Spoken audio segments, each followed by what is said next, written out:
All right, welcome back tonight to the Curling Champions Tour event in Basel. Here it's the Women's Masters. We're watching the final of the Sea Road in this triple knockout tournament against a team from Scotland. Lorna Vevers playing against, sorry, my bad. Yeah, Lorna Vevers. No, it's the German team of Andreas Schöpp Oh playing the Swiss team of Lehmann. The German team playing against the Swiss team, exactly, Lehmann. Oh la la, good start. And I'm here, my name is Roger Golka, and I'm here with Bastien Vis. Hello everybody, and good evening, Roger. I'm really looking forward to this matchup. It's going to be an interesting game. Last chance to qualify for the two teams, and for this reason it will certainly have some tension in it, and everybody will be very keen on bringing up their best performance.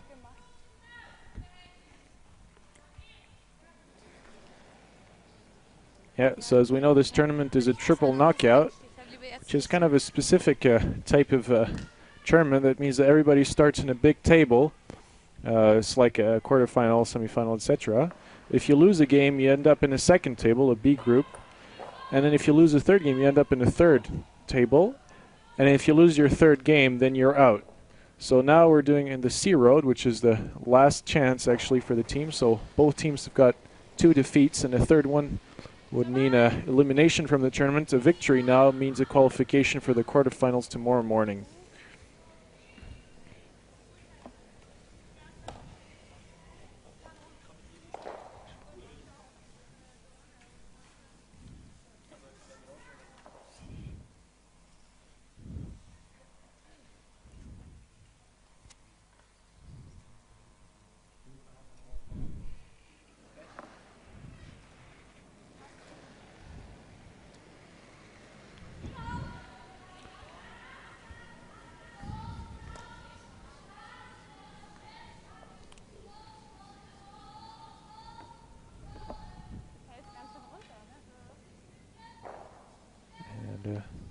We see the end started kind of defensively. I think the teams are quite tired now. They've been I think this is their 4th game of the day, and they already played at least 2 yesterday. So there's quite a lot of games in a few days. Knowing the game's about 2 hours, it's a lot of hours on the ice. And on top of that, knowing a defeat means elimination. I don't think teams are keen on taking too much risks right off the bat and risking losing the game right away in the first end. So I think we'll see a bit of a controlled risk at the start of the game. As we see now, just played a corner guard. And they're going to try and create something without taking too many risks. So the teams threw last stone draw. That means just to draw the house, and the closest one to the center wins the hammer. So we see that I think Andrea Schöpp won the hammer. And so they are starting this game with the last rock, which is always quite a good advantage. It means teams which have the last rock in the first end, or the first one, which have a usually possibility of taking a good lead, possible by scoring 2. And just a slight touch there. Not that much of a disaster. The players said it themselves. It was rather long, and without the touch, the rug would possibly not have even stayed in the house. Yeah, I was wondering that too. Probably would have just went through. It was just a little backline wait, and then we see Andrea Schöpp not taking much risk, just trying to do a little hit. Just asking Imogen Lehmann for, I suppose, just a normal takeout.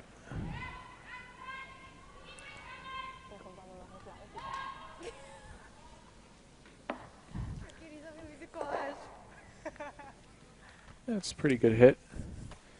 Stays away from that guard, not allowing the Swiss team to play a freeze. And now we're going to go back to some takeout. I think now if they roll out, then the Germans will just go and draw behind their corner guard and see what happens.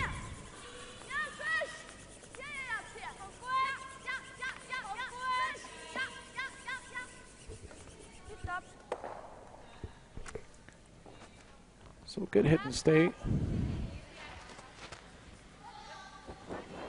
Yeah, you wouldn't want to roll out in this very situation, or the German team of Andreas Schöpp would have the opportunity to come right around the corner guard and maybe create a chance for a deuce in the first end, which is not a great start for Team Lehmann. Yeah, exactly. She really had to stay in the rings away from that guard. She didn't even want to roll behind the guard. That would have given probably the possibility for a freeze.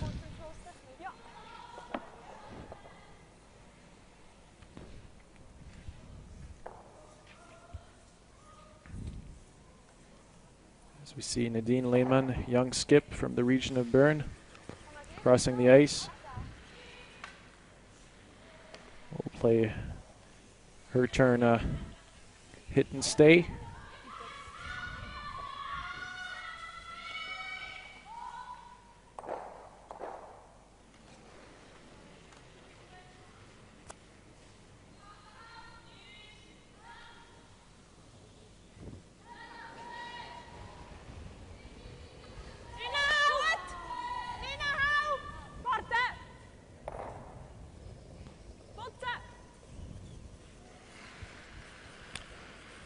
So there you just see the sweepers cleaning in front of the rock, making sure it gets no pick. And that's a good hit, far away from that guard. Seems like we're heading straight for a blank end, unless maybe Andrea Schöpp hits and rolls out, which would allow Nadine Lehmann to draw herself behind the corner guard and force a 1 on the German team.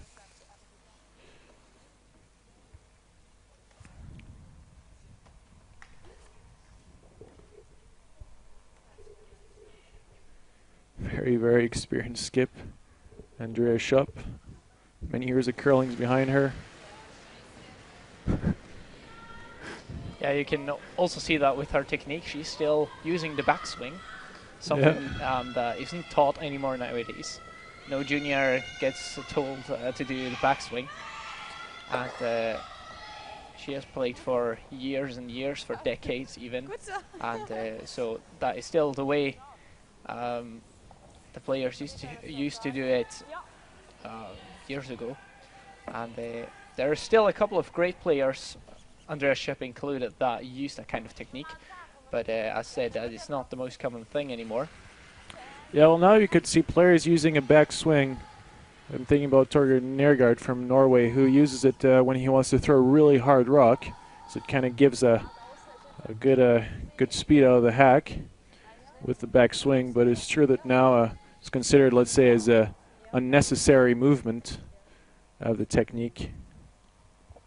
But nevertheless, some of the best players in the world, see Glenn Howard, Wayne Middaugh, still use it. Kevin Cooey, another example.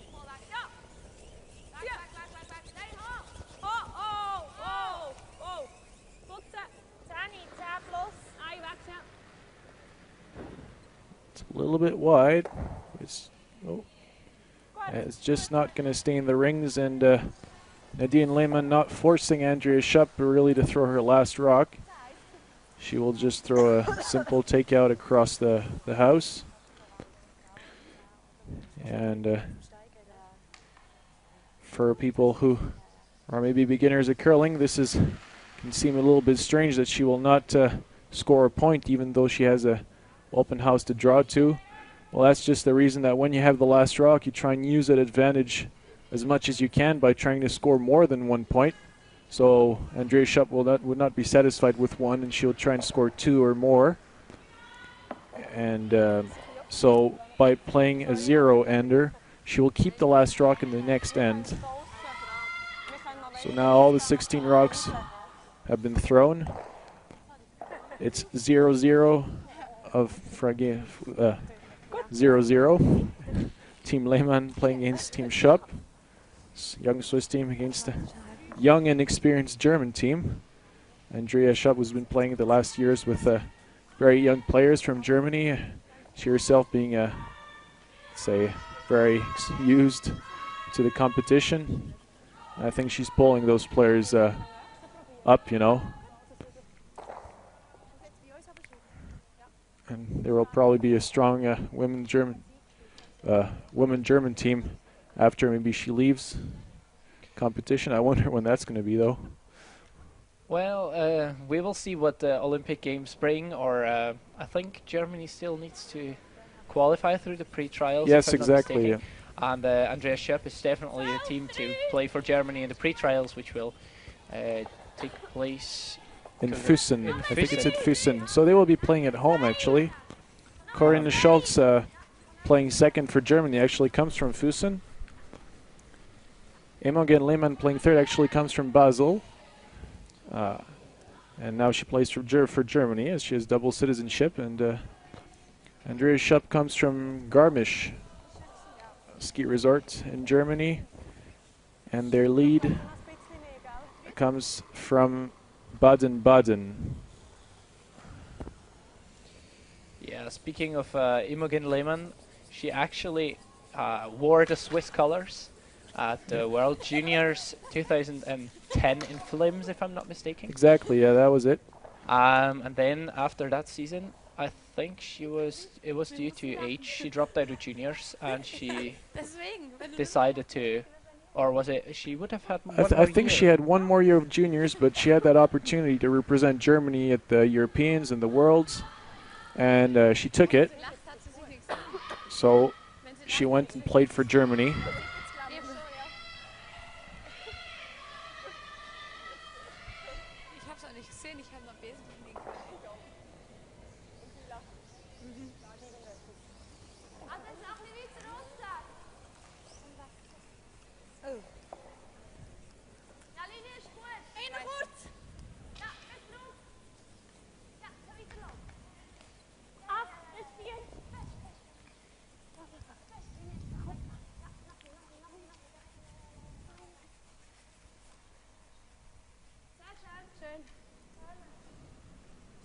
And a good freeze played there behind the guards. So we're starting to get some offense now. And Andreas Schöpp playing the little thin game. They're asking for one more draw.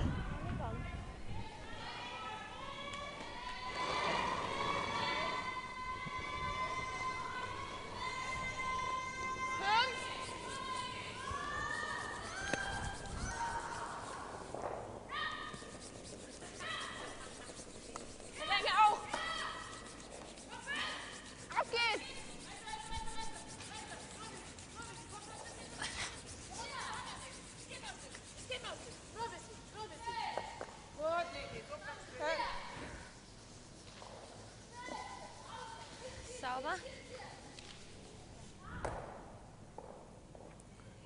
93. Really good draw from Nicole.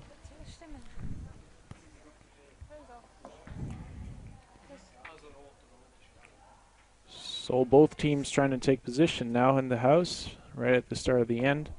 It's always really important to have your leads in second to place their rocks in good position, so they will simplify the life of the thirds and skips.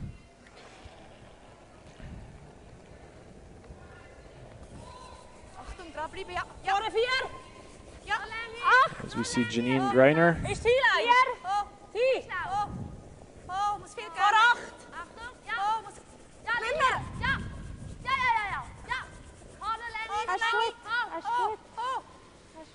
It's another good draw there. Yes, at this stage it's all about setting up the right angles, so in the end you will have a slight advantage and you will be able to generate a difficult situation for your opponent. If you're in the situation of not having last rock, and if you have last rock, then all you want to do is make sure that you always have the opportunity to score 2 rocks at once.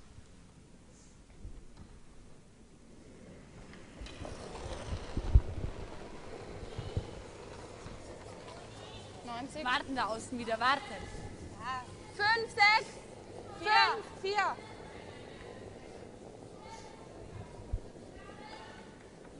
Puh.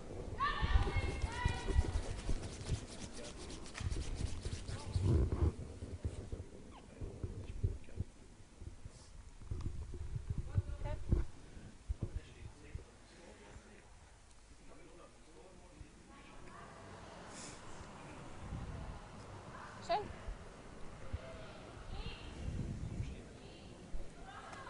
So we're starting to have a lot of rocks in play.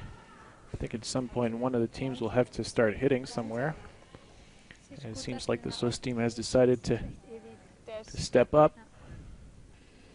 Probably a little hit on the nose would be a little bit on the inside maybe. Be perfect. Try and roll the center.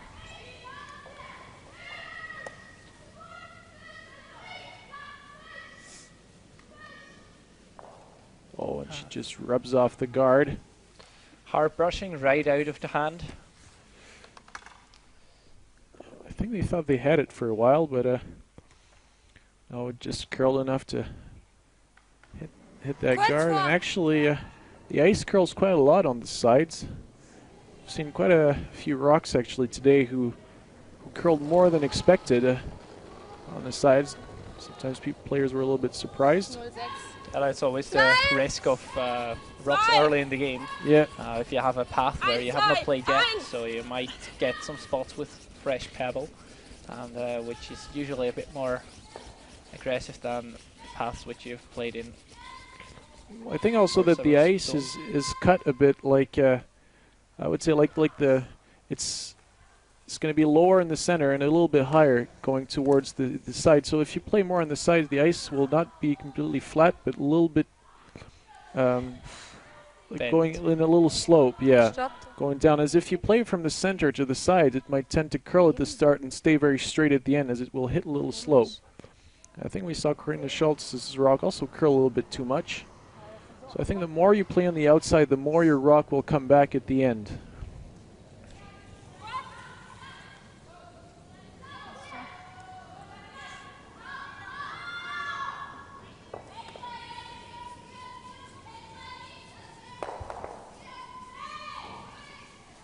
Now get some granite moving there. I think it's not a bad shot there from the Swiss team, knowing they don't have the last rock. They are having two center guards now with those two yellow rocks, which are quite badly placed for the Germans, as they're just behind the tee line, allowing now the Swiss team maybe to play freeze. But now it's Andrea who wants to prevent that by just playing in front of her two rocks. But nevertheless, the Swiss team still reached their goal on having the game drawn to the middle of the sheet into the 4-foot area, the control zone, where you usually end up scoring as well. And that's usually what you would like to prevent if you're in the situation of having last rock. Because if you ever get into a problem and all the rocks are placed on the outside in the 12-foot or 8-foot area, you still have to draw to the 4-foot to save yourself with your last rock. And this will be quite difficult in this end, as there's already 4 rocks placed in the 4-foot. That's saying French champagne. Champagne right in the middle. Virtually don't see anything of the button. Maybe it's a tiny bit too deep though. Nadine coming from the other side now. I wonder if that's enough ice though. Is she trying a backline weight? Didn't see really the call.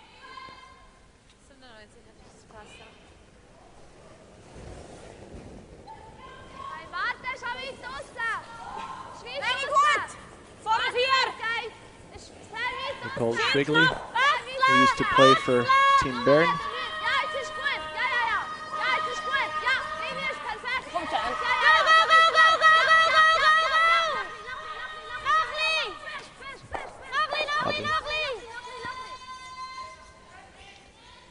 Coming up a little too short. Yeah, so it was a draw and the ice was good. A little short, but still a usable rock actually. I think So we saw the ice curls quite a lot, and I think with the back line weight, Hackway can always push this red, so will not be useless. And we see that Andrea Schöpp is looking at it right now. Okay. She doesn't want to leave this situation the way it is. Nice shoelace. It's always fun to bring a bit of color into the game. Yeah, well, some teams got fancy pants. Some teams got fancy shoelaces, some teams got fancy jackets. You find everything. Yeah, and I think if you want the combination of everything, you have to look at Team Logan Gray. They have the fancy shirts, the fancy pants, but I don't know about the shoelaces, though. I don't know either, but I know that if they ever go to a banquet, they usually also have the fancy suits. And so does the Norwegian team of Thomas Ulsrud, which won the Swiss Cup last weekend. Yeah, Also final here that was in Basel. broadcasted.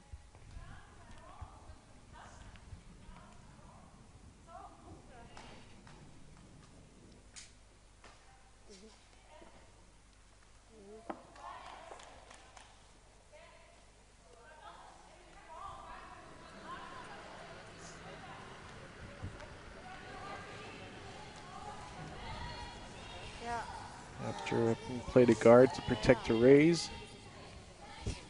This team will now come back the other side and try and take some position there. I think they want to just tap that red rock in the button a little bit backwards and stay in front of it on the nose would be ideal. And it would be very difficult for Andrea Schöpp to score 2 after that if she makes it. So a very important shot now, I think, for Nadine Lehmann. It's one of those key shots that if you make, you really put your opponent into trouble.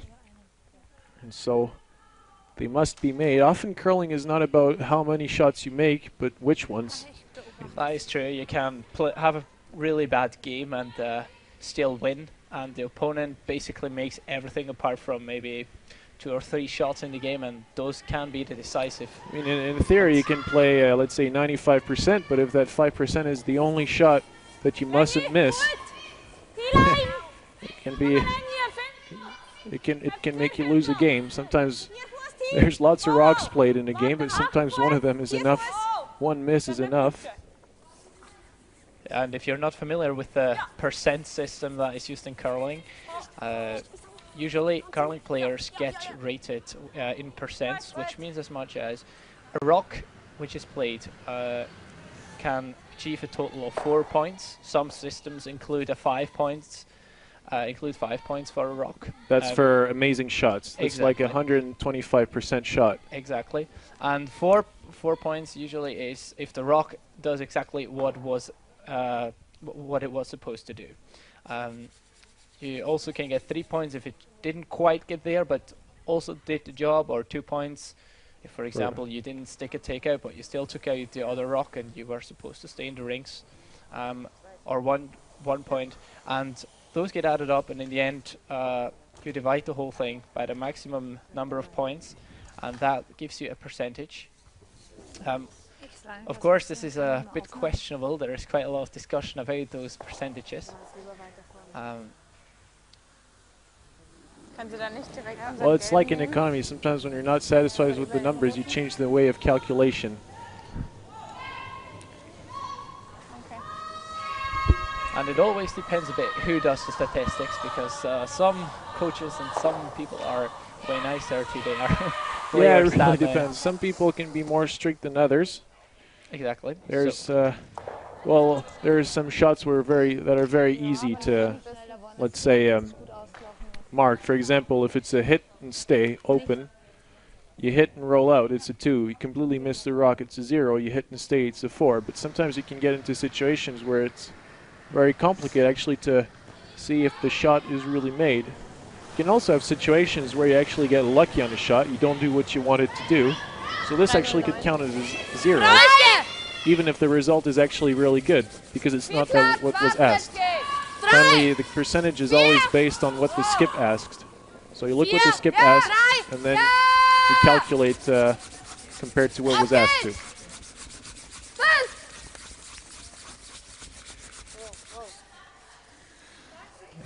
Now Andrea Schöpp is going to have, I think, a lot of trouble about for score 2. A lot of trouble, except if she already has 2 shots, actually. I think she does. From this angle, at least, it possible. looks like it. The teams seem to be hesitating. Ach, mir liegen zweimal. Nice, ne?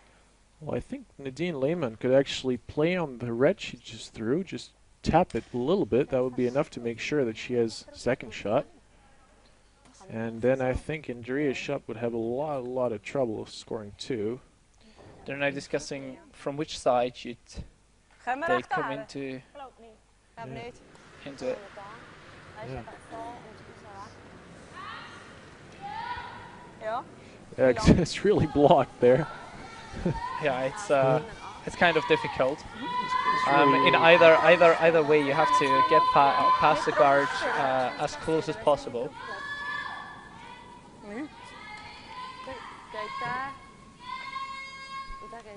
well, if Andrea Schöpp is lying 2, she really has to do something. If actually not, then she could just even throw a rock through the house, I think.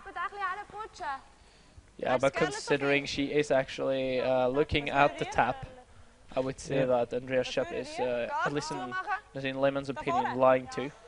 Yeah. Well, even I think if she's not sure, she's not going to take the risk of doing nothing. As we can see, the yellow rocks are shot now. Well, they're all guarded now, but you can see actually the red rocks were always more dangerous than the yellow ones, even if they're closer to the center, as they were in front of the tee line. I think we say that every game roughly, but it's always really important to throw your rocks in front of that line if you don't want to get into trouble.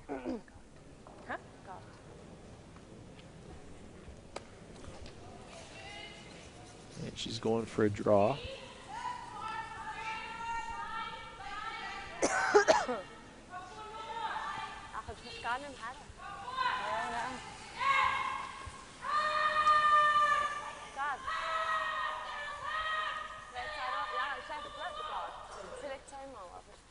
Ja, genau, aber du kommst nicht drum herum. Dann lässt du nur noch irgendetwas hin. Machst du jetzt gleich in der Nacht, probierst du es? Nein. Gart. Ja.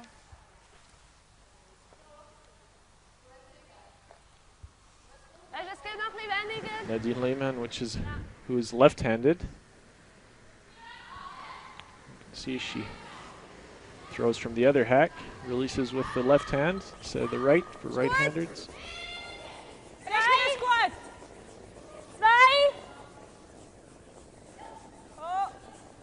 Now it's really a matter of direction.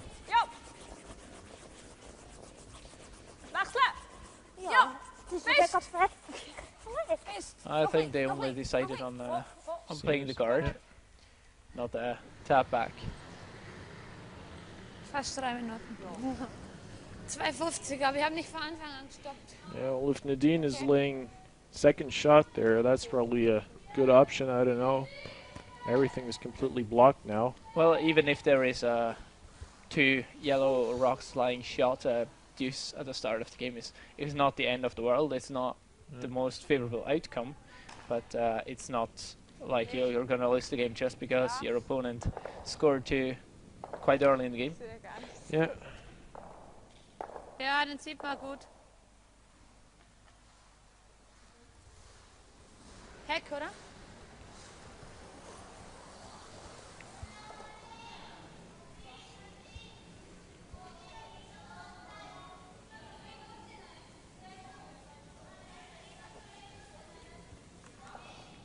I think she's going to try and hit her yellow and promote it.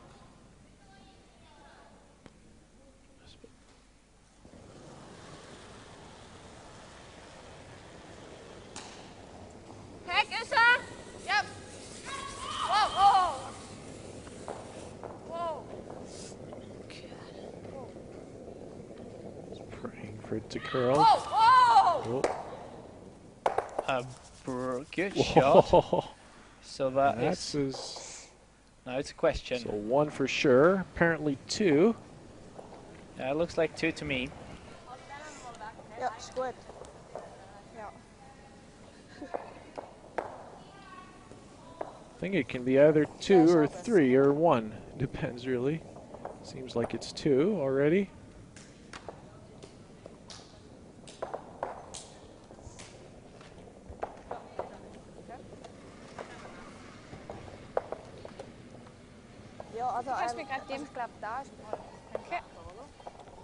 Maybe there's going to be a measure.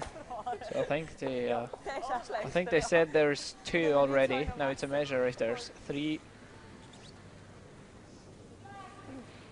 Yeah, so that's when you bring an old measuring compass.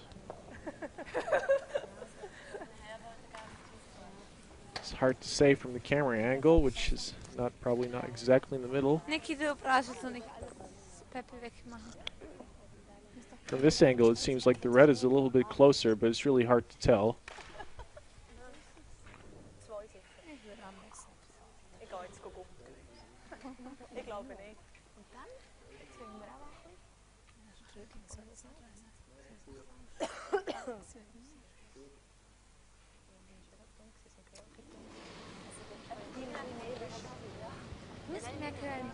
There we see teams will measure now.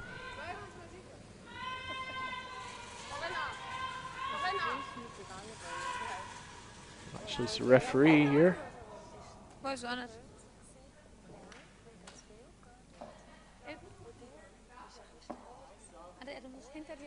We can see the little compass there.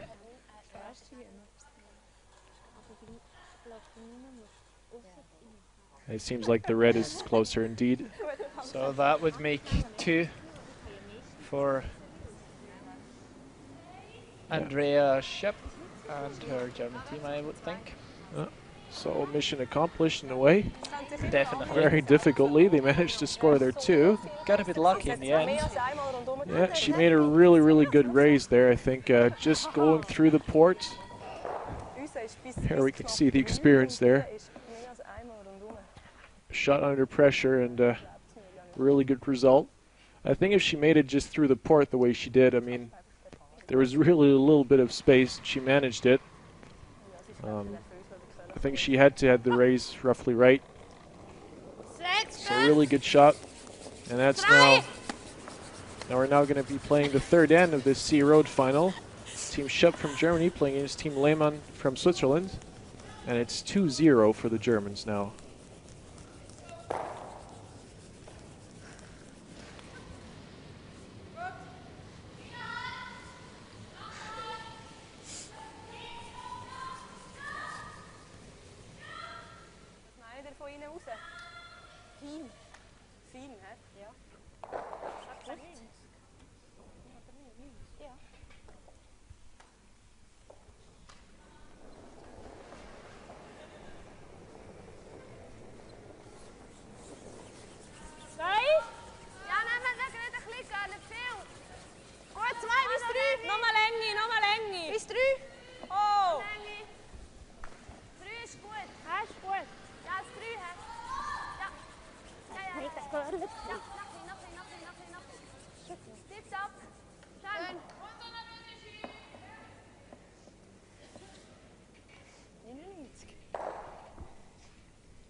And this rock ending just behind the tee line. Good direction though, but it's not really dangerous for the Swiss team.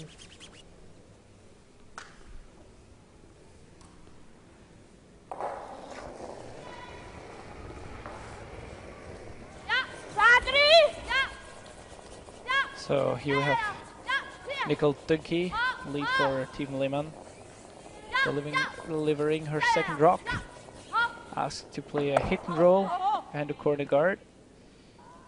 Gets the roll, but pops out the other side.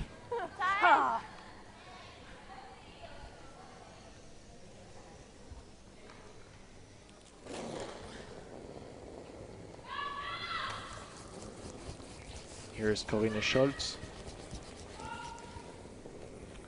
from Füssen in Germany. Have you ever done that summer camp in Füssen? I have for the past 2 years, actually. It's basically an international curling camp for all juniors that want to go.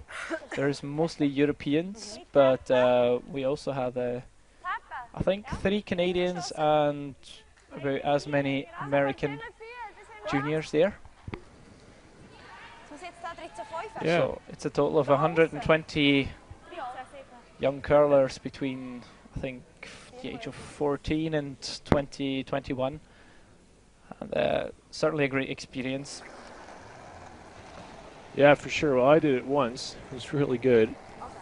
So if there's any juniors listening, I really advise them to go if they have never tried this. It's really demanded, actually. I remember when I was taking it, was kind of at the end, people undescribed themselves, and I managed to go. So a lot of demand to go. Really good quality coaching. Yeah, that is, of course, a big advantage this camp has. Also to, for example, countries that have curling in the very early development stages. I just remember, I don't know how many nations we had this year. Last year we had 21 nations, and for a couple of people I know, they come from areas where curling is just in its baby shoes, basically.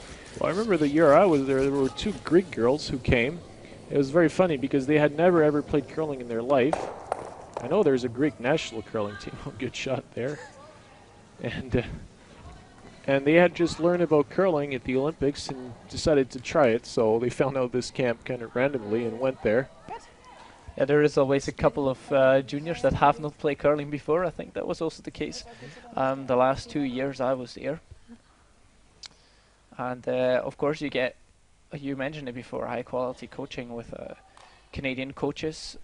I, for example, had the luck of being in the group with Daryl Horn, who is the current coach of Heather Nedwin, if I'm not mistaken. Yeah. Who's one of the big teams in Canada, and it's certainly an opportunity which is not open to everybody just like that, to work with people who have such a great experience. Yeah, well, for example, I was coached in my group by Scott Arnold, which is a national coach for Canada. I think he's level 4, which is the best level of coaching, and he was national coach for the juniors. And you see him often around, so if ever he's listening to us, say hello to him from London, Ontario. And yeah, it was really, I mean, you learn all kinds of things, not only just for yourself, but just also in the way of training, you know, how to be more efficient,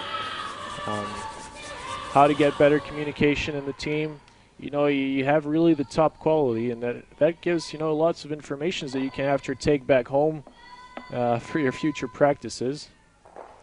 And it's also a great thing to do in your team. So if you get the chance, apply as a team.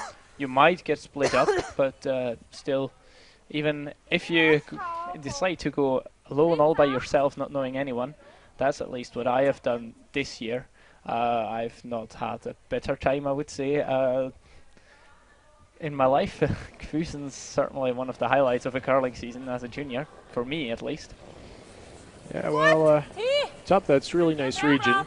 Bavaria, south of Germany, really close to Austria, and you have that Walt Disney castle, Neuschwanstein, right? Yes. Yeah, if you want to see the castle that inspired Walt Disney, then you can go there and see the original, built by Louis II of Bavaria, and it's quite a crazy thing to see. It's really beautiful, and it's just like in a fairy tale. I mean, when you see that thing perched on his if you're lucky enough and it's not wrapped up because of renovations. Yeah, well, when I was there were renovations on one side, so, but I know I can go in any city in the world, the best monuments will always be under renovation, so I got used to it. I don't know. No, it's true.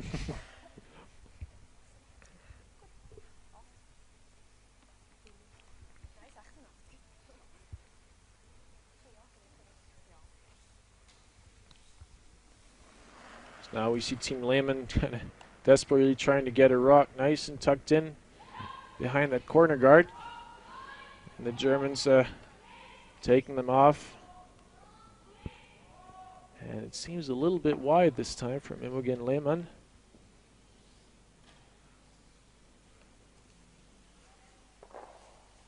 But no, it's good result. She stays in the rings.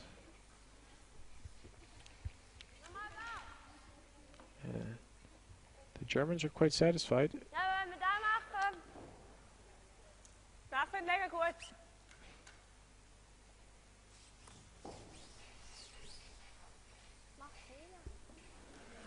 Another attempt to draw.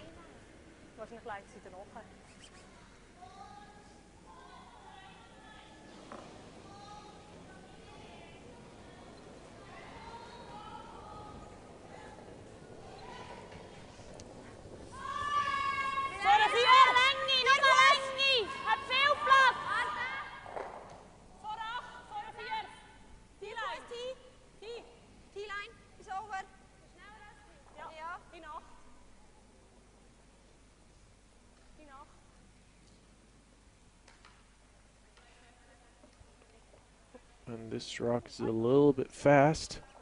It's not going to be shot. It's probably going to be really useless for the Swiss there.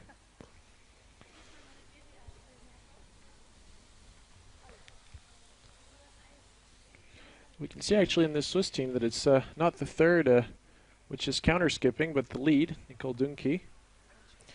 Yes, well, the whole team is playing in a totally different lineup than it usually does. Nadine Lehmann doesn't usually skip this team. In on a normal day, I would say Alina Patz would skip this team, but Alina Patz will be the fifth woman for Miriam Ott's team for their travel to Sochi, the Olympic Games. And due to that, Alina Patz is this weekend playing together with Team Ott, always subbing for another member of the team. This is now, I think, the second time Janine Greiner plays, or is it the whole weekend? Yes, second time, because actually this morning we were showing the game of Miriam Ott, and so we could see Alina Patz playing, if I remember well, second for Miriam Ott, as Janine Greiner was already playing this morning with, well, at noon actually, with a team of Nadine Lehmann. Yeah, Janine Greiner usually throws lead rocks for Miriam Ott's team. And for this tournament, they will have to switch around a bit.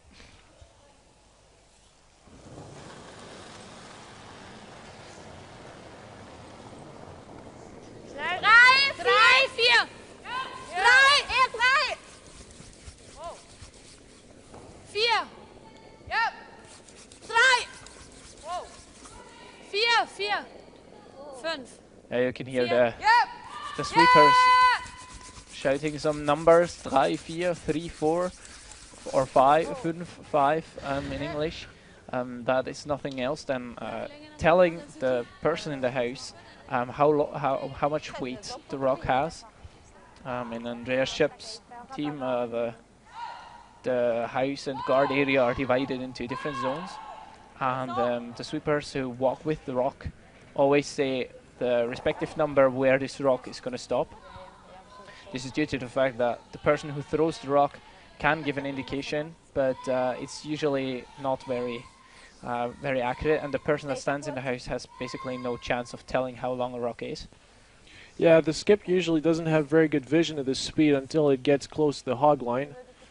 And the skip has got to look at the direction, and the speed of the rock comes into consideration when you have to see when you have to anticipate the trajectory of the rock, knowing that the faster the rock will be thrown, the less it will be curling. So the fact that the sweepers call very often the numbers, you will hear, like, for example, 2, 3, 3, 3, 4, 4, 3, 4, 5, 6, 6, 6, 4, 5, for example. So the players always will, the sweepers will always try and call the rock very often during while it's going across the ice. So to try and give the most precise information to their skip. And it's also very important that if they think they are right, that they continue to say it, so that they affirm basically what they have said before, so the skip doesn't get insecure of what is happening. Yeah. So it's just get the roll. But actually, if you want to learn how to count in German, you can watch live curling here, this Curling Champions Tour. I think this game is perfect for it. You can pick either Swiss German or High German, as we call it in Switzerland. The standard German, Hochdeutsch. Yeah, or Schweizerdeutsch. That's your language. I learned Hochdeutsch in school, but I'm starting to get used to your dialects. You're doing quite well, though. Oh, thank you. Yeah, well, if you come to Switzerland, it's good to get used to the way the Swiss people are speaking. I was talking to some German people actually when I was on holiday, and they were saying, "Oh, I love how the Swiss speak. They always sound so happy." Well, it's true. Switzerland's a nice country. You got good reasons to be happy, I think. That is true. That is true.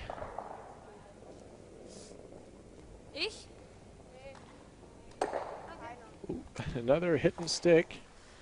And now Nadine Lehmann will be facing 3.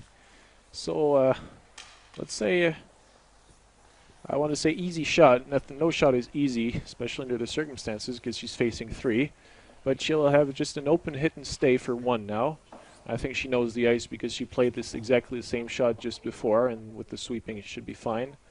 Sweepers just have to make sure this rock doesn't pick, so we will probably see the sweepers really cleaning in front of the rock, making sure that nothing wrong happens, and we'll probably see Nadine Lehmann scoring now a 1 with her last rock.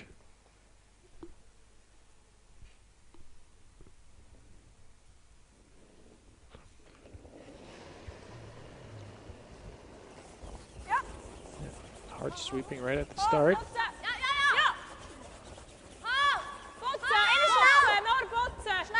We're calling it a little bit fast, but it seems just fine. So it is, and it sticks around for... And it sticks around for 1. Yep. For the young Swiss team. Yeah, 1 point, so not ideal, but better than getting a 3 taken on you for sure. That is for sure.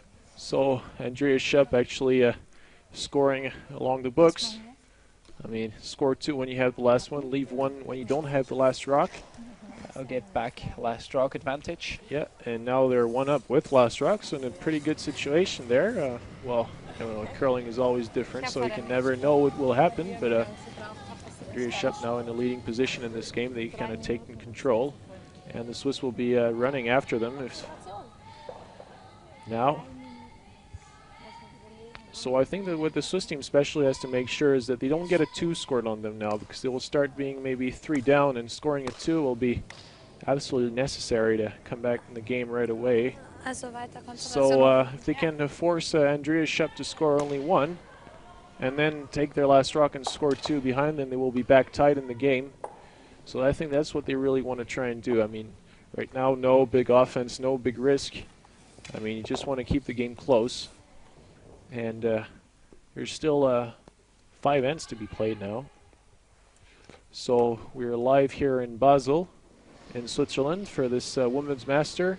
This is a Curling Champions Tour event. My name is Roger Golka. I'm commentating with Bastian Wies. It's always a pleasure. So it is for me to talk to you and with you about what is happening. And with all our fans who are watching, if you ever have any questions, you can always send us some email at live@curlingchampionstour.org. That's our email address. You can see it at the bottom of your screen right now. We're always happy to answer any questions, and even if it's only a comment about our coverage or anything, just let us know. We're always happy about input and insight on your thoughts.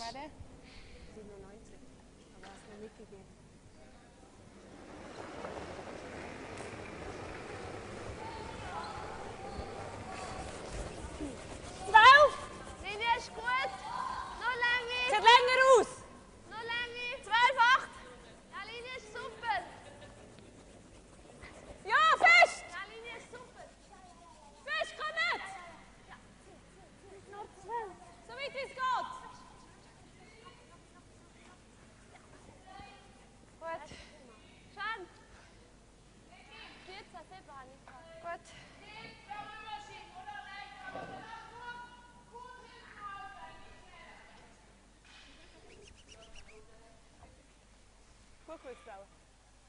70? Ja, da braucht es, glaube ich, schon noch mehr.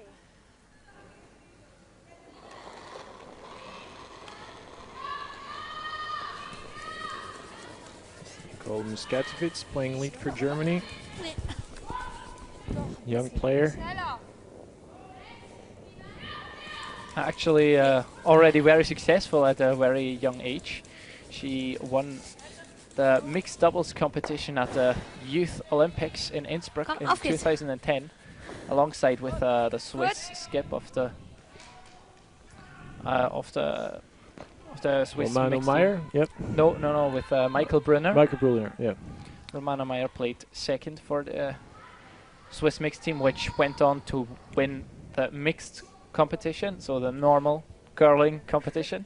They had actually a very peculiar competition at those Youth Olympic Games, playing mixed teams, 2 girls, 2 boys, and then mixing up players from all the countries and playing a double mixed competition. So there were actually you could win 2 medals as a player, and actually yeah, Michael Brunner won Brunner. 2 gold medals Yeah. for Switzerland, and Nicole Muskatovitz won. I don't know if Germany won any other medal. I'm not sure about that, but they definitely won this single gold medal in the mixed doubles competition. Because they were actually drawing randomly the players together in pairs, and so I think it was compared to the rankings they had. But actually, when you think about it, they had quite a big advantage because they both spoke German. You could end up with somebody who didn't speak the same language than you, and then you had to manage to communicate, which is, of course, interesting experience. Well, it certainly is, because once you get to a certain stage in curling, communication is a big part of the game. And if your team does not understand each other, it's going to be very difficult to perform at the highest level possible. So there's always a lot of talking going on. Yep. And Janine Greiner, actually lead from Miriam Ott. Throwing second rocks here for Nadine Lehmann. So a very experienced player, and we will see her. Well, we already see her at the European Championships, if I remember, in Norway. In Stavanger it is, I believe. And we will see them, of course, at the biggest event in curling now, the Olympic Games. In Sochi next year. Yeah, teams to qualify the Olympics have to score points at the Worlds. So scoring points at the Worlds means finishing at certain rankings. The higher you finish, the more points you score. So if I think there are 10 teams, so there is already the Russian team qualified as a home team. 7 other teams that will be qualified with their points. And 2 other teams will get to qualify through a sort of qualification tournament, which will be in Füssen in Germany. We were talking about it at the beginning of this game there. Well, Germany will be playing at home for that. As Germany did not yet qualify for the Olympics, Yes. I think on either women's and men's Yes, side. exactly.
fast takeout there from Imogen Lehmann, but not as precise as she wanted to.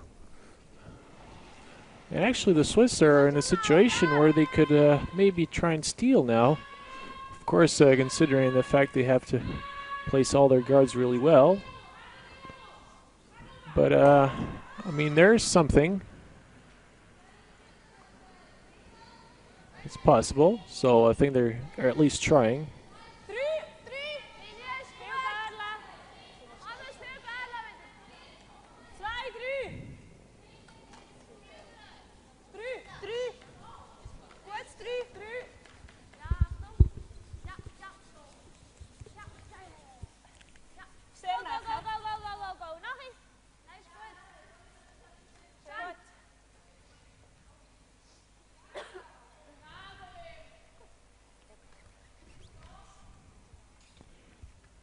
And once again, they're going to try the run back. Really good guard played by Nicole Schwigli.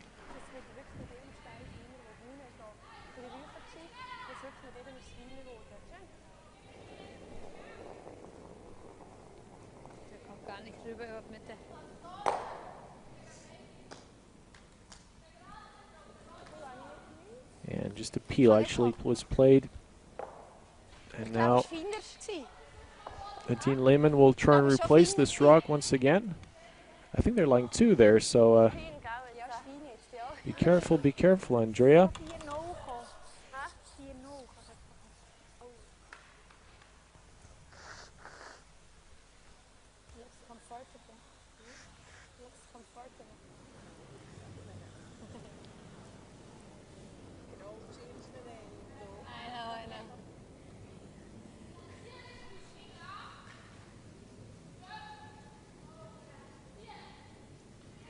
Heeft er maar gern gespielt. Gegen sie? Ja, also nicht gegen das Team, sondern gegen die Jackie. Warte, wenn's geht! Oh!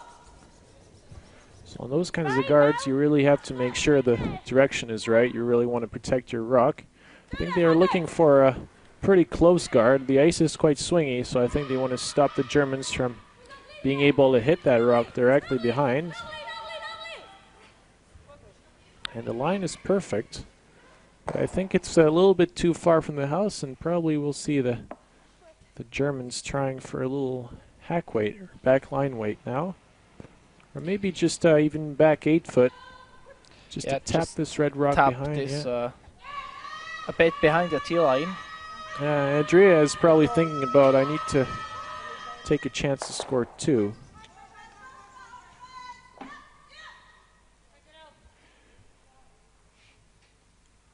And so she has to play something in the middle now, and she has a chance for it.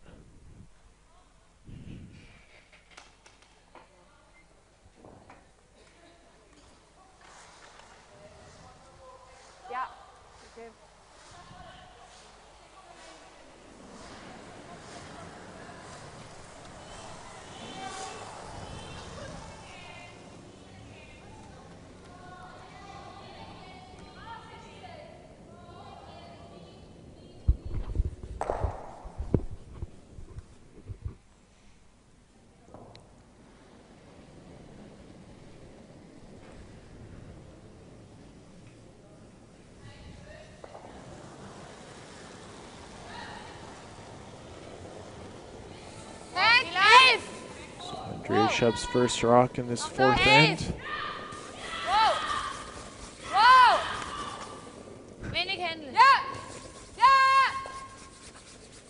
And it seems like it's coming quite nicely. Oh, and she gets, nearly gets a nice double.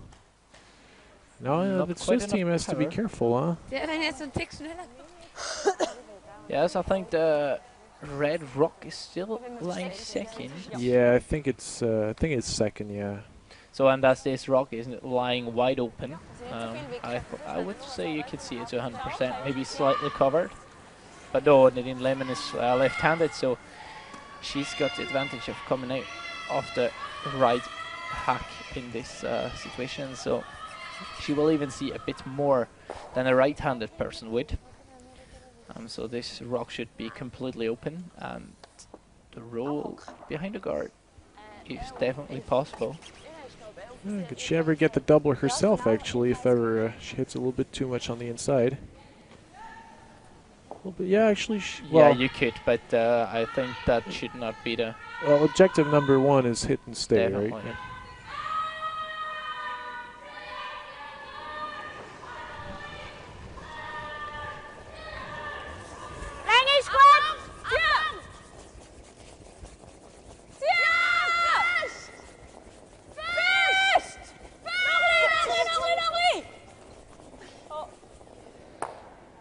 And unfortunately, jams on the guard. So this is probably close to the worst case scenario for this shot.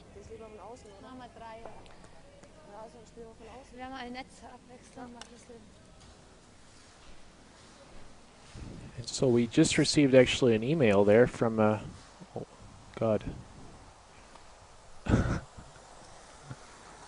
So now, I believe...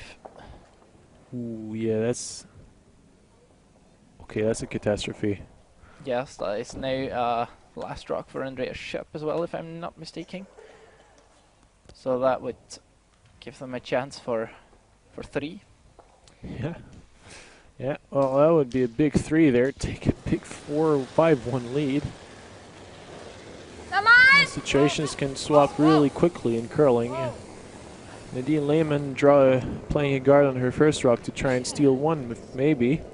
Ending up getting a 3 taken on her, apparently. Yeah. Yes, and No problem.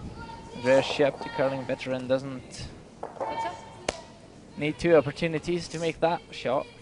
Yeah, just open hit. And I was actually going to say we received an email from, so I hope I'll pronounce it good, Wojciech Nowakowski from Poland. So it's nice to have some news from Polish curlers. Actually, there was a team from Poland last weekend playing this Bonspiel, the men's Bonspiel. Yes, that is true. And he's actually asking, so he was watching live the stream, and he's asking actually why Stella Heiss, who's normally playing in the team Schöpp, and if I can explain, well, I was just talking actually to Imogen before, and she was actually telling me that Stella is not here this weekend, so I don't exactly know the reason why, but Yeah. if she is not here, she's still part of the team. So Nicole replaced her. Actually, there are right now 6 in the team, she told me. Actually, there is I actually have no idea who who the 5th player is that will sit in the stands just now. I never saw Stella either this weekend, so... Yeah. So Stella is just not here this weekend, and so it's knowing that there are 6 in the team, they picked one of their other players. They came with 5 players though, and so, but I think Stella would still probably be the normal, let's say norm number 1. Probably she will be playing for sure in Füssen. And otherwise, yeah, normal order with Corinna Schultz second and Imogen playing third, and of course Andreas Schöpp. Who else? Yeah, that's a good question. Who else? How many years has she been playing? I think it's more than 20 years. More. Yeah, more than that, More probably. yeah, I'm afraid she's always been there, at least in my lifetime. So thank you, Wojciech. And it's nice to hear people from Poland listening to us. So if you have any other questions or comments, we'll try and answer as best as we can. It's on live at curlingchampionstore.org, our email address here. Oops.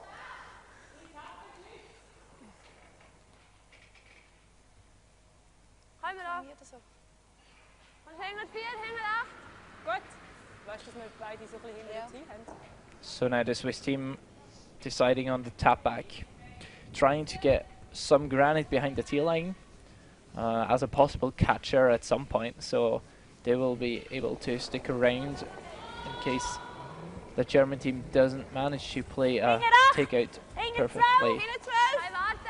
Well, the 2 red rocks not very well placed actually, I think. The 2 yellow rocks, sorry. They offer a good possibility for a freeze.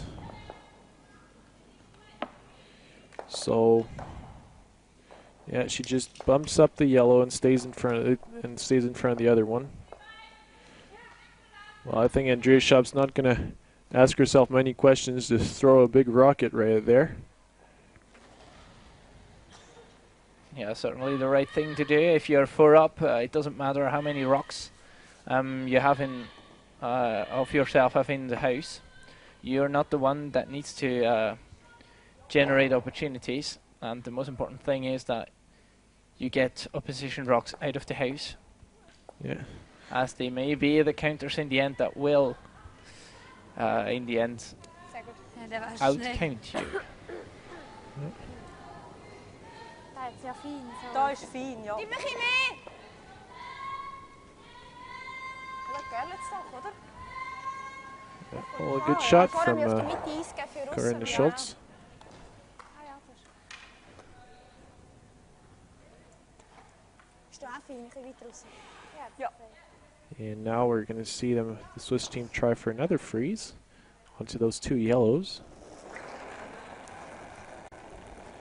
If ever you're quite new to curling, freezing on a rock means just playing a draw in front of that rock as close as you can so that your own shooter will be really difficult to remove after that. Achtung. Ja, laat me een beetje. Ja, ja. Ja, ja, ja, ja. In 8. Ja, ja, ja. Well, I think the rock is a little bit fast and they opted for Sorry. Gut. to hit the first rock.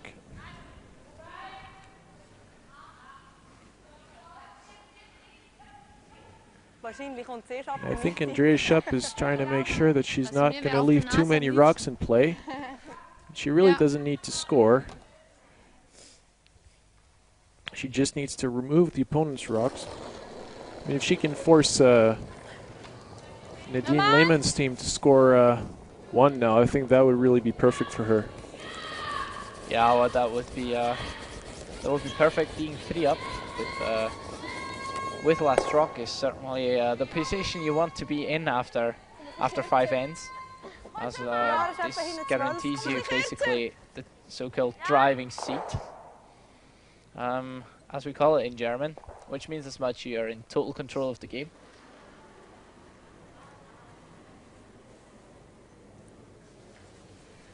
Well, they force now. We're playing the 5th end, and if they force the Swiss to score only 1, then they are going to be having the last one in the 6th, and scoring the 6th really guarantees them of having the last rock in the last end in the 8th, considering the game gets that far.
Seems like the Germans kind of want to close in the game already right now.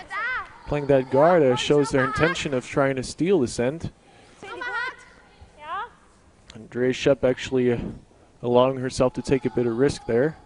Well, it's a risk versus reward. Well, certainly they are in the situation where they can afford to take a certain risk. They don't have to do it though. No. I think Andrea Schöpp will now actually make sure that she doesn't get more than 2 scored on her, of course. Yeah, certainly. But also, if the Swiss team of Nadine Lehmann doesn't manage to score it 2, it wouldn't be a problem at all. But she's probably thinking in the back of her head there, well, now I've got maybe a chance to steal, and I can take it now and finish the game already now, so. That doesn't look too bad. Does that leave a double opportunity? That's a very good raise, huh? Played. Not a bad race, but I do believe that you could actually take both reds out. Yeah. But that's not what Andreas Schöpp is indicating. I think Shall we- she's looking just for hit and roll. And Exactly. if you can actually just push that red just a little bit to the side, I mean, you're lying 2 behind 2 good guards, so.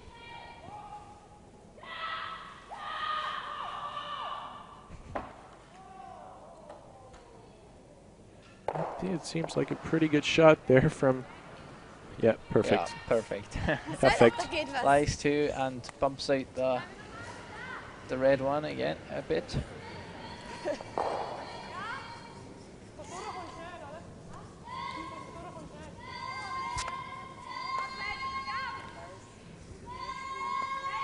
Mit denen haben wir eh noch ein Wörtchen offen. Die haben immer so das Dussel gegen uns gehabt, die ganzen Jahre jetzt. Mensch, schon wieder rot. Samstag haben wir Ja, zwischendrin. Und schnell! And so now the Swiss team is in a bit of trouble there. They need another good run back. Der Finger auch nicht. Heute sollen noch mal hauen.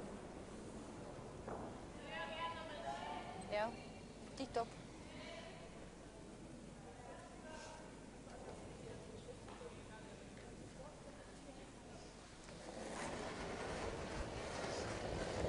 Gut! Ja! Ja! Ja! Ja, ja, ja! Ja! Ja! Zieh! Ja! Go, go, go, go! Oh, Minus another 1. good run back. Not bad. Well, it saves that situation though, which was quite bad for the Swiss team. I think her rock remains guarded, well, half guarded. Yeah, the opposition rock is now open. I think you could definitely access that. Yeah. It's not easy, but possible. I think Andrea is looking at a draw there. Just take once again that position in the control zone Wenn du so in spielst, front of the forefoot, the red circle, in the house. so geht nicht.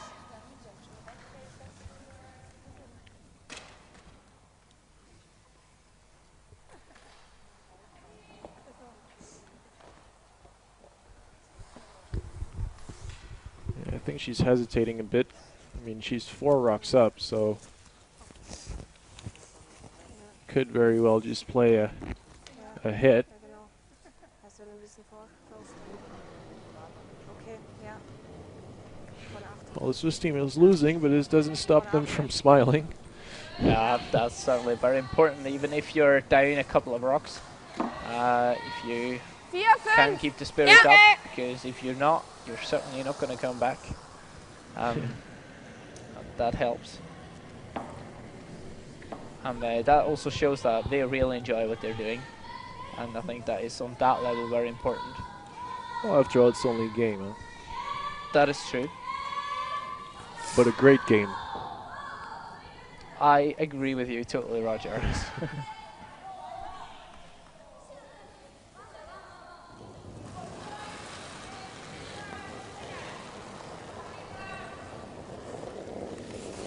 Länge hat er! 3! And we have another surprising email, I would say, from Christian Udrea. I don't know if I'm pronouncing his name properly, but he's just saying greetings from Romania, and I love this sport. Well, Christian, we also love this sport, We just mentioned that, I'd say. and it's nice to have people from Romania listening to us.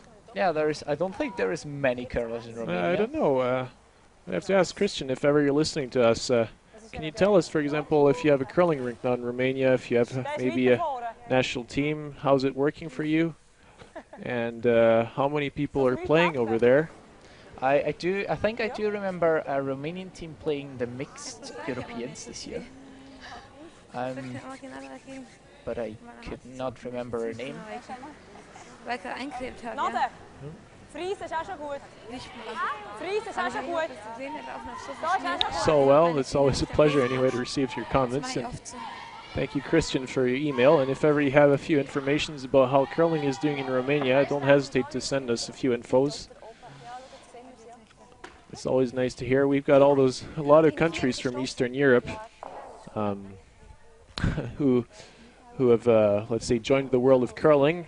Some of the most successful are, I would say, Czech Republic and Russia. We've got Latvia also, who's very competitive. But all the countries, Estonia, Lithuania, Poland, Slovakia, even Croatia, Greece have a team. Turkey, if you can go even more far away, you have Mongolia, the last federation to have joined. So a lot of new countries, and they're all making a lot of progress quite fast, actually.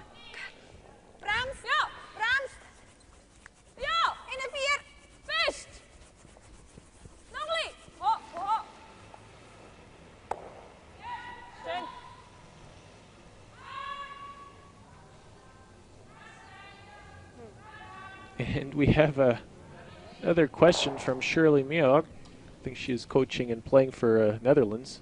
No, that would be Shari. Oh, sorry. That would be Shari. Shirley is still a junior, actually. All right. Hi, Shirley. She would. This game is televised from Basel, Switzerland. We're here at the Women's Master, so CCT event, and of course you can. Well, from Shirley Mioch, hi to Kimberly Honders. Yeah. Hello, Kimberly. Hi, Kimberly. Hello. How are you? How are you? Hello, Kim.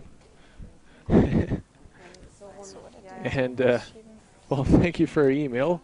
So I hope we answer your question. Basel, Switzerland, north of Switzerland, even to be more precise, in the German part of Switzerland. Actually very close to Germany and France here. Exactly. Basically on the border to both countries. Yeah, I think there's a spot there in Basel where there's the borders of the three countries who rejoin, right? So you can walk about 5 meters and you've been in all 3 countries in less than a minute. Yeah, so if you want to do 3 countries in 5 minutes, that's the place to go. Exactly. Basel, which is actually a really nice city to visit. There's the Rhine, with the boats and everything. Really nice. Always making a little bit of publicity for tourism, you know. Well, that's also part of curling, traveling. Yeah. And for those who don't know the sport of curling that well, you can imagine curling is not the most famous sport in the world. So especially competitive teams have to travel quite far distances to get great competition. For example, here we have so many different nationalities. We've got Czech Republic, Spain, Germany, Hungary, Italy, Japan, Russia, Scotland, Sweden, and a lot of Swiss teams, of course, playing this event so they can have a game against the best of the European teams. Last week there was the Swiss Cup Basel, also staged in this arena here, where it was basically the same thing, just for the men's. There we even had a Canadian team over, and so traveling is quite essential, especially if you're competitive to get your games. Yeah, exactly. And I actually want to mention the team from Hungary who did quite a good result there, ending up in the semifinals of the Sea Road, losing really closely to, I forget, it was a Swiss team. And it was, so the actually from, Team Hegner, that was it. They lost actually this very close game to Team Hegner, who's playing now actually. And so they did actually a really good tournament, I think. And those teams from Hungary, for example, who are quite new countries, I forgot to mention that one actually, who are also new countries to curling, they have the chance really to come to those kinds of tournaments and play against more experienced teams and better teams, and they can actually acquire themselves the experience that they really need to progress. So it's always nice also to have those new teams who come and actually, you know, at the start when you see them the first time, you're there, who is this? And you usually, it's an easy game, but years go on and then they start being more and more competitive, and you really have to take them seriously.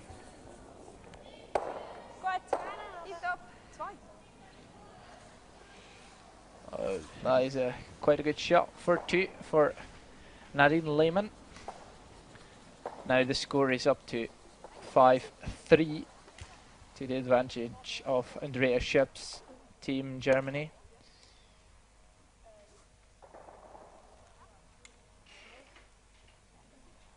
Now curling veteran Andreas Schöpp again with the last rock advantage in this 6th end.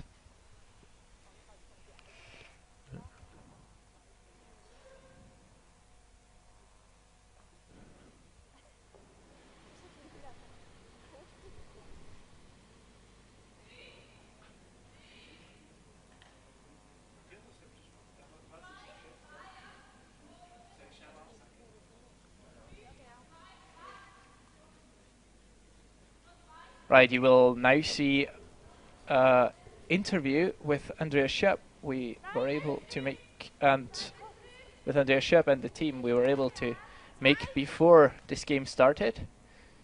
So this has all been pre-recorded, so enjoy.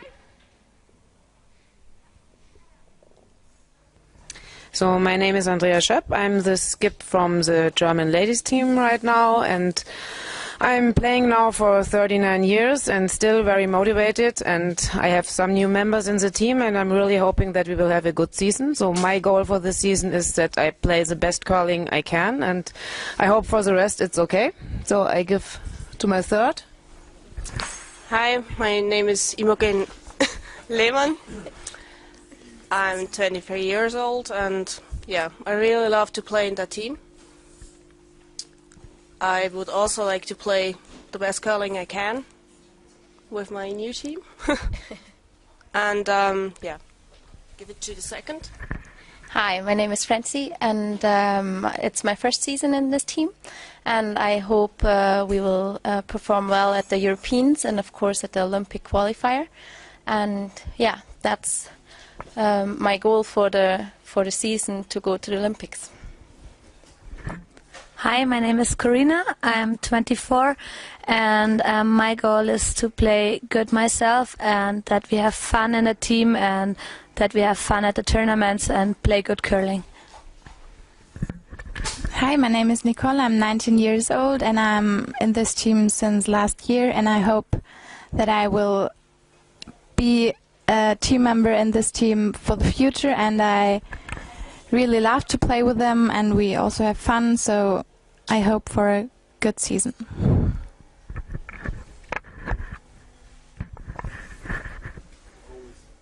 My goal, that's what I said. I want to play the best curling I can. That's it. Okay, thank you.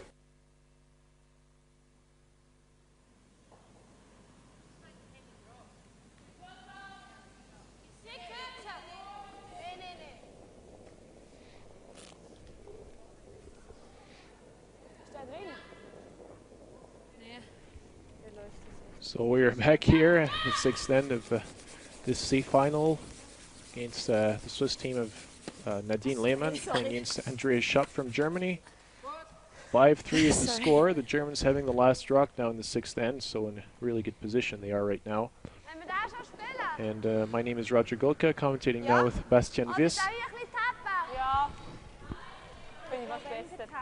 And actually, while we were showing you the interview, received a few emails there.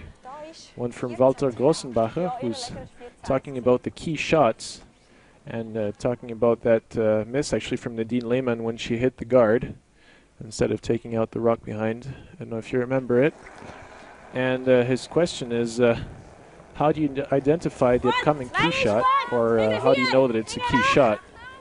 Well, it's hard to say really when, like there's no like precise situation when there is a key shot or not. It's generally around the end of the end, because it's when, for example on skips rocks, there's nobody after the skip to catch up. But actually I think the key shot, it's really in those kinds of situations where if you make the shot, your opponent can be in a really bad situation. And if you miss it, then you give him back a chance to be in the end. It is also quite often the case that a key shot is not identified as one straight away. That it's possible that you only realize, well, if I made the shot two rocks earlier, then it would have been way better than it is right now. Yeah.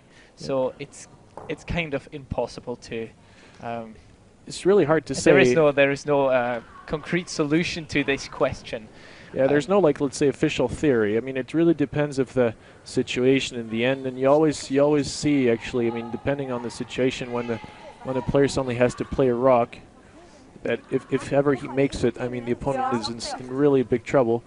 Or for example, well, I would say a classic key shot would actually be a draw against 3 from a skip, or a draw against 2. That would be just a classic key shot, for example. The last shot of a skip again in a bad situation where he absolutely has to make that shot, otherwise he is in really big trouble. Yeah, no precise theory, but it's really there's certain shots in every game that you have to make, and the teams that makes them the best usually manage to take the real big advantage on their opponent, especially at a very high level when every little mistake can count, and every little occasion you give to your opponent, costs you a lot.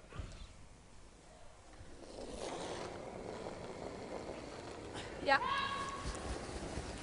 Yep.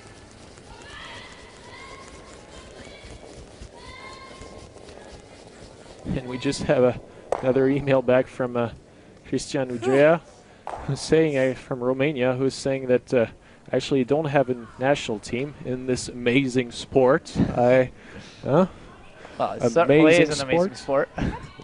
Yes. So this is why he's watching. Actually, are you playing curling, Christian? Like yourself? Are you? Or what are...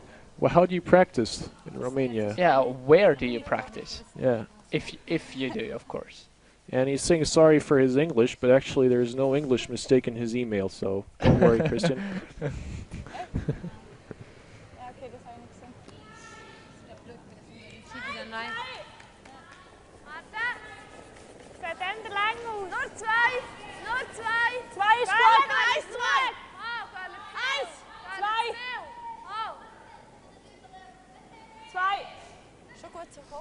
And we have another email from Wojciech Nowakovski.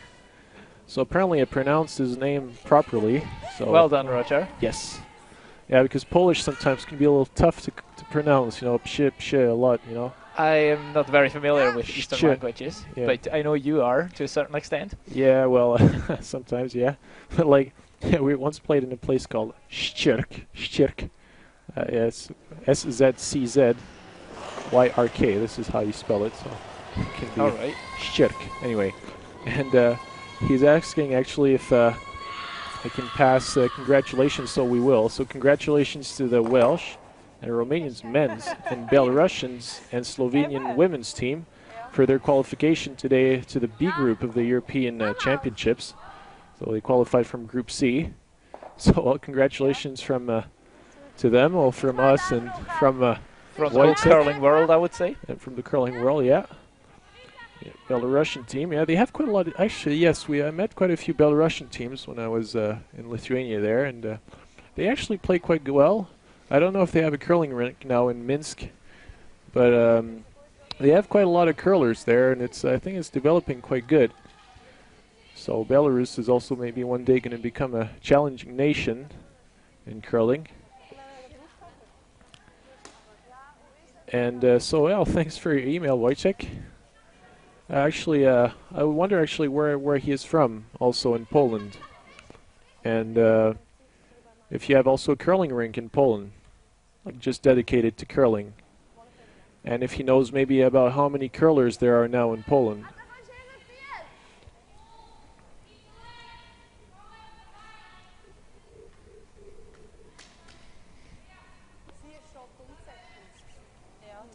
Und wenn wir GER machen, macht sie vielleicht nachher zu und dann sind wir verschossen. Ich meine, wir sagen second. Hä? Ich meine, wir sagen second. Ja, ich auch. And hello, Claudia Hug. Ja.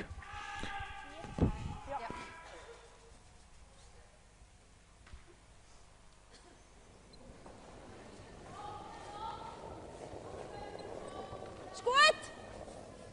Hinten 4! Hinten 8! Hinten 8! Hinten 4! Hinten 8! Hinten 4! Ziellein, hinten 4! Bremst! Hinten 4! Ziellein, rausnehmen. 4! Fest. Fest. Gut.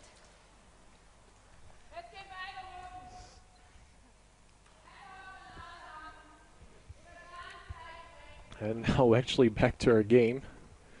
Dein rechts. So Swiss team came back with their score of 2 in the 5th end. Now I think they really must prevent the Germans from scoring a 2.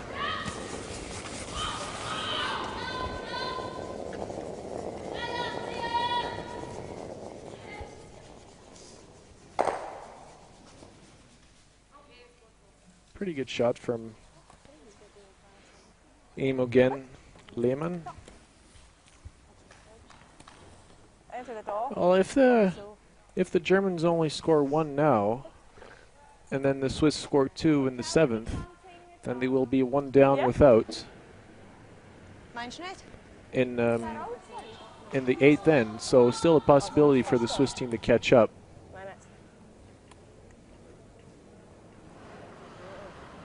So I think that they're looking at doing a hit and roll. Wenn wir so machen, bleibt sie Shot, sehr wahrscheinlich. They're hesitating because hitting the yellow behind the tee line and then rolling, they think that they will not lie shot. Ja.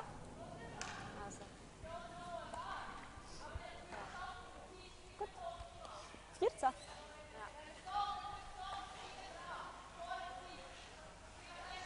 Ja, ist schwierig zum Shot zu bleiben. Ja.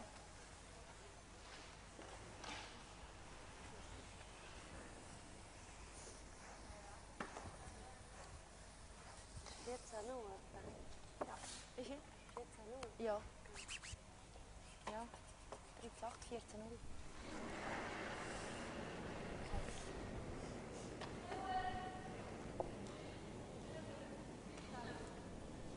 En nog een beetje weniger.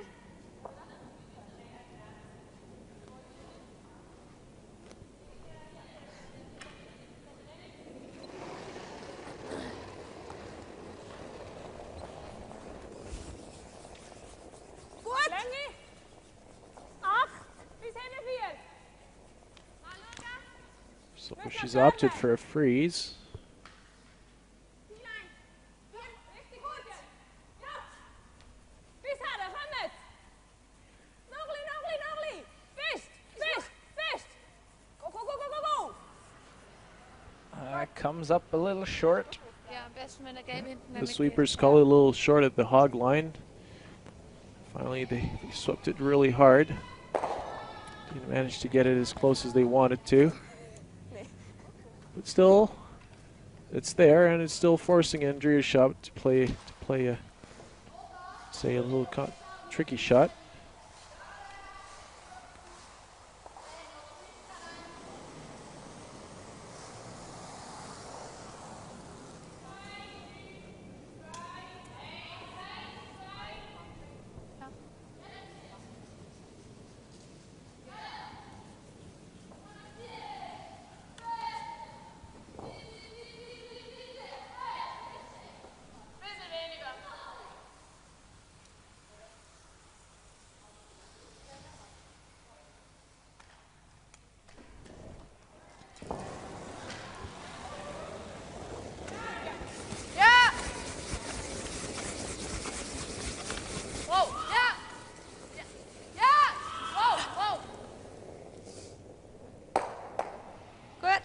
And perfectly executed double takeout.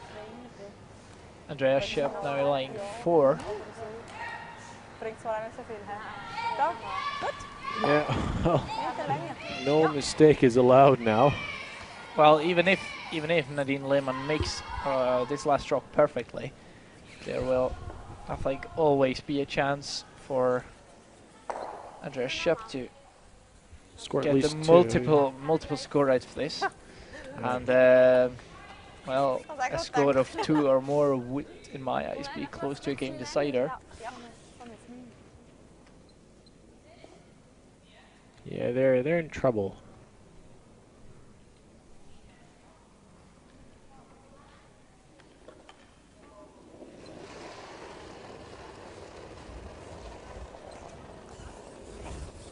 Richtig gut.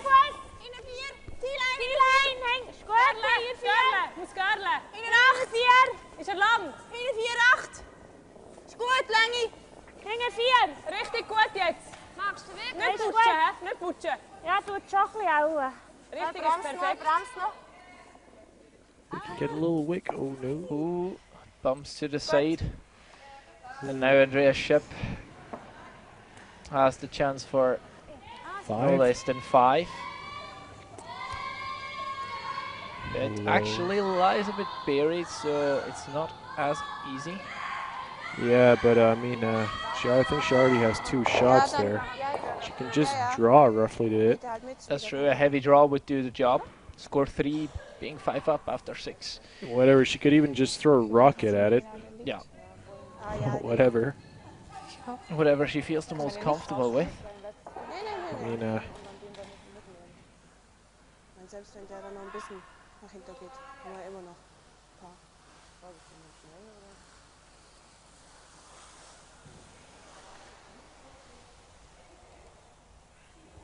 yeah.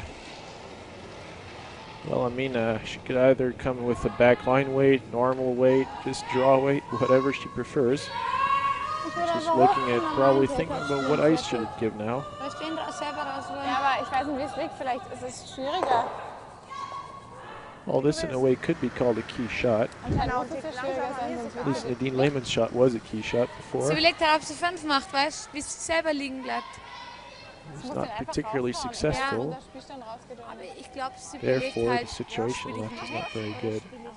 hinten Seems like Andrea Schöpp has opted finally for just a normal takeout. Not too fast, not too slow. I mean, in the end, she doesn't really have to stay in the house. I mean, just making contact with that red rock anyhow is probably sufficient.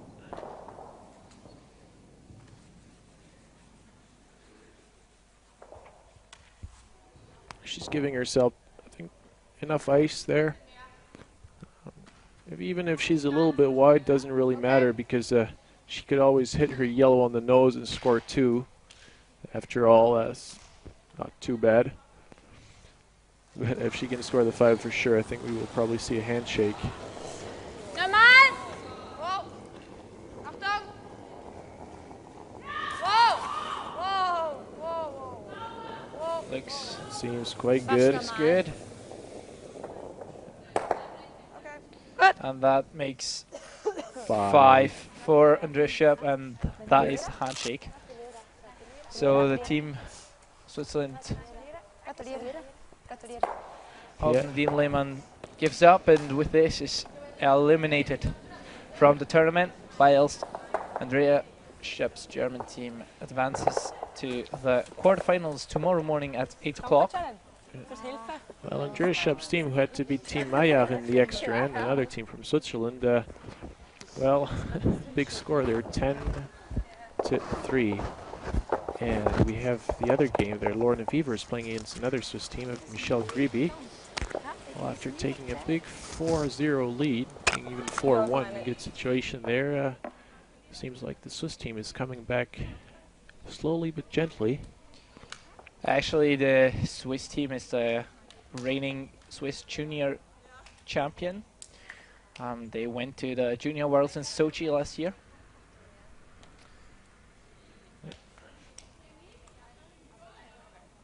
And there's our ice rink, where we can see a pretty cruel score there. 2-3-5 for Germany. On sheet 4, we've got Japan with Team Hegner from Switzerland playing against Japan with Kai Tsuchiya. I'm not so good with Japanese.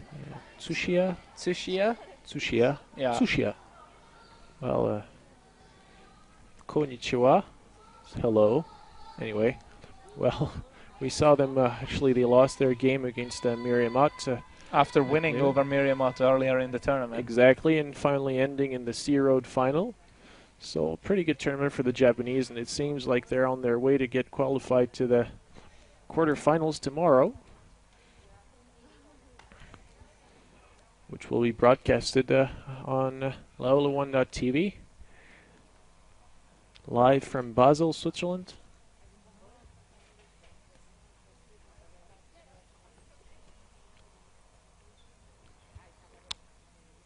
And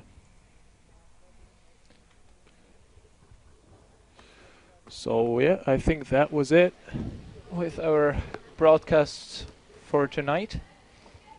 So I think we can already say thank you to Martin Stucke and all his supporting family, who are all there taking care of the cameras, of the sound, of all those technical, complicated things that I personally don't understand anything to. I just speak. That's the only thing I do. But there's all those people that are behind that you don't really see, who are doing a big job for Laola TV and this live broadcasting of the Curling Champions Tour. So thanks to them. And thanks to all our listeners and all our spectators. I hope you enjoyed the game. And we're looking forward to seeing you tomorrow for the quarterfinal. So this is quite early at 8 o'clock, but I know people wake up for curling. So yeah, well, there is plenty of people staying up for curling, especially when there's a big tournament, for example, in Canada. So I think, well, I will definitely be up for this, this game. I hope I'll wake up. Yeah. Anyway. We got lucky it's not a too late night tonight. Yeah, well, actually, we can say thank you to Andrea Schöpp there. She's allowing to go to bed a little earlier. Yes, that's true. And but anyway, it was always a pleasure there to comment this game here live in Basel, this Curling Champions Tour tournament of the Women's Master. I was commentating today with Bastian Wies. It was a pleasure. So same for me. It was a pleasure. From Basel, that was it for tonight. Yeah. Good night, and we hope you tune in tomorrow morning at 8. And if you're, well, not so fond of getting up early, then be back for the semis or for the final at least. Yeah, or for both. Whatever. I don't know. Anyway, good night and see you tomorrow.